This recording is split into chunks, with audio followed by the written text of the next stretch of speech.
Inna salati wa nusuki wa mahyaya wa mamati lillahi rabbil alamin la syarika lahu wa bidzalika umirtu wa ana minal muslimin.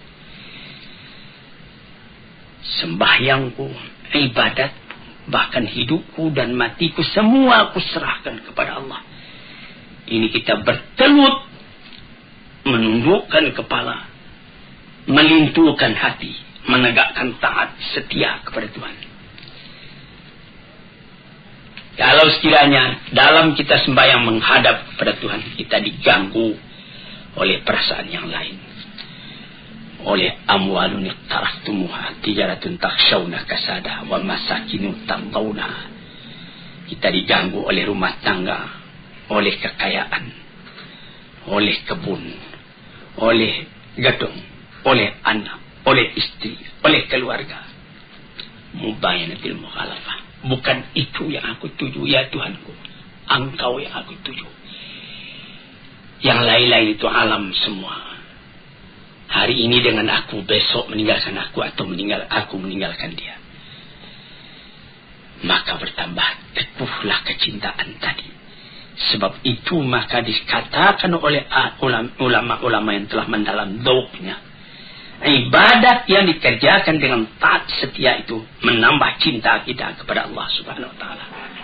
Dukhulu sifatil mahbubi 'alal badali min sifatil muhib. Ini ada seorang sufi namanya Junaid al-Baghdadi mengatakan, yang mahabbah itu, cinta kepada Allah itu ialah masuknya sifat Tuhan yang dicintai itu ke dalam diri kita sebagai ganti daripada sifat yang mencintai, yaitu sifat kita sendiri. Ini lebih mendalam lagi perkataan dari Junaid al-Baghdadi ini. Sehingga yaitu sebutan yang dicintai itu Allah, sifatnya Rahman, asma'nya Wadud, Ghafur, Jabbar, Qahar, 99 banyaknya. Sama sekali memenuhi kepada hati orang yang mencintai. Sehingga tidak teringat lagi yang lain melainkan dia. Kita mengenal kepada orangnya karena tahu akan sifatnya. Bertambah kita melihat akan sifat Allah di dalam alam. Bertambah kita tidak ingat lagi kepada alam, tapi kita ingat kepada Allah. Mata melihat alam, hati melihat Tuhan. Sehingga kemana saja mata memandang, bukan alamnya nampak lagi, Allah yang kelihatan. Dari basar kepada basirah. Jadi katanya Junaid al-Baghdadi itulah mempengaruhi sebutan yang kita cinta itu, sifatnya, namanya di dalam hati kita. Sehingga tidak ada lagi yang lain melainkan itu yang memenuhi hati. Perasaan kita, penanggapan kita yang mempengaruhi ialah perasaan itu. Sehingga segala perasaan, segala penanggapan bertukar sama sekali. Menghadapkan Tuhan. Dengan demikian itu bertambah lama karena latihan itu bertambah bergantilah sifat kita yang tercela kepada sifat Tuhan yang terpuji, yang tercinta. Sehingga sesuailah sifat kita dengan sifat Allah ala taqatil basyariyah, atas kesanggupannya seorang manusia. Antahibal kulla kaliman ahbabta fala yabqa laka minka syai'un. Engkau berikan keseluruhannya kepada yang engkau cintai. Ini adalah keinsafan belaka.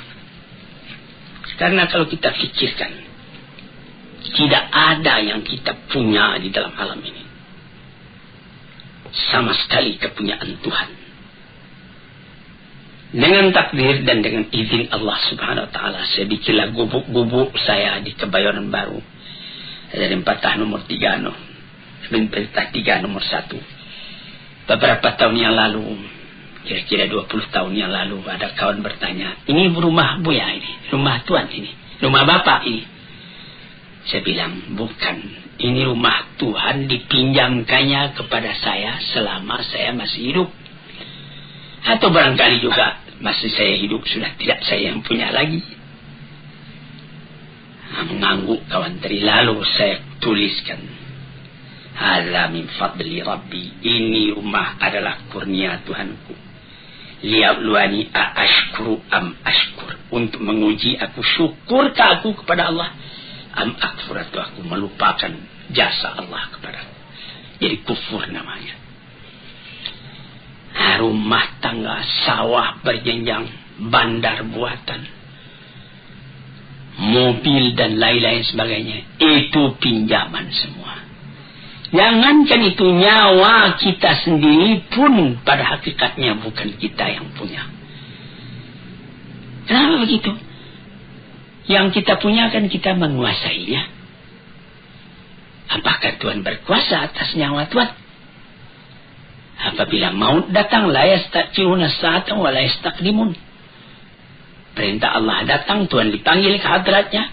Satu saat tak boleh terkemudian, satu saat tak boleh terdahulu. Bukan atas kehendak kita, tapi atas kehendak Tuhan. Nah, jadi dengan jalan seperti itu kita pun insaflah. Karena memang tidak kita yang punya. Berikan semua kepada Tuhan. Tidak ada di tangan engkau suatu juga lagi, melainkan pinjaman dari Tuhan. Inilah perkataan dari Abu Abdullah Al-Qurashi, seorang sufi lagi. Demikianlah kata beliau tujuan cinta dan hukumnya. Berikan iradat engkau, kemauan engkau, kehendak engkau, perbuatan engkau, harta engkau, waktu engkau kepada Allah, kepada yang engkau cintai. Engkau jadikan semuanya itu terikat di dalam ridha Allah dan kecintaan Allah. Tidak ada engkau mengambil untuk diri engkau sendiri kecuali apa yang diberikan oleh Allah. Dengan keinsafan, ini pinjaman. Fata'khudahu minhu lahu. Engkau boleh ambil itu semua dengan tidak engkau lupakan bahwa ini cuma pinjaman. Antamhu minal qalbi ma siwal mahbub. Ini perkataan Shibli. Tadi itu ada perkataan dari Abdullah Al-Tusturi, Sahal bin Abdullah Al-Tusturi. Ada perkataan Junaid Al-Baghdadi. Ada perkataan Abdullah Al-Qurashi. Sekarang perkataan Shibli. Apa kata beliau? Antamhuwa minal qalbi ma siwal mahbub. Hapuskan dari hati selain dari yang kita cintai. Jadi la ilaha illallah dilanjutkan lagi. Apa lanjutnya? La mawjud illallah. Tapi di sini juga lebih mendalam ini. Kalau tidak hati-hati nanti kita bisa jadi wahdatul wujud. Tapi jangan mesti sampaikan, yaitu tidak ada yang ada ini kecuali Allah punya. Aku sendiri pun dia yang punya. Kalau kita punya cinta sejati kepada Allah mau didudukkan, inilah kesempurnaannya, kata Shibli. Selama dalam hati ada sisa lagi tempat buat yang lain, cinta itu sudah meragukan. Iqamatul itabi ala dawam. Tegakkan penyesalan selalu. Tegakkan penyesalan selalu. Apa maksudnya? Allah tazala atiban ala nafsika fi marbatil mahbub. Wa la tarda lahu fiha amalan wala halan. Yaitu engkau selalu menyesali dirimu. Apakah pekerjaanmu ini sudah sempurna? Masih belum. Masih banyak yang kurang. Memandang sedikit walaupun banyak yang engkau kerjakan. Memandang banyak walaupun sedikit nikmat yang engkau terima dari Tuhan. Sampai Nabi kita sallallahu alaihi wasallam sendiri Saban malam beliau tahajud. Siti Aisyah juga tahajud. Habis tahajud beliau sudah tidur kembali istirahat. Nabi masih saja tahajud. Hatta tawarramat qadamahu, sampai pegal dia punya kaki keduanya. Siti Aisyah bertanya, mengapa sebanyak itu Tuhan sembahyang? Padahal Tuhan punya dosa kan sudah diampuni. Apa jawab beliau? Alam akun abdan syakura.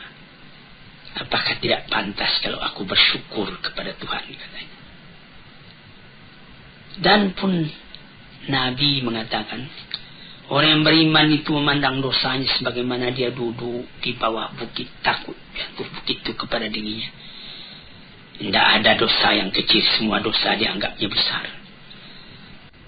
Ghirah, apakah baru yang saya dapat kerjakan dalam umur yang terbatas ini, dalam tenaga yang terbatas ini, dalam angan-angan yang menggerek langit, tetapi kita tidak dapat terbang ke udara.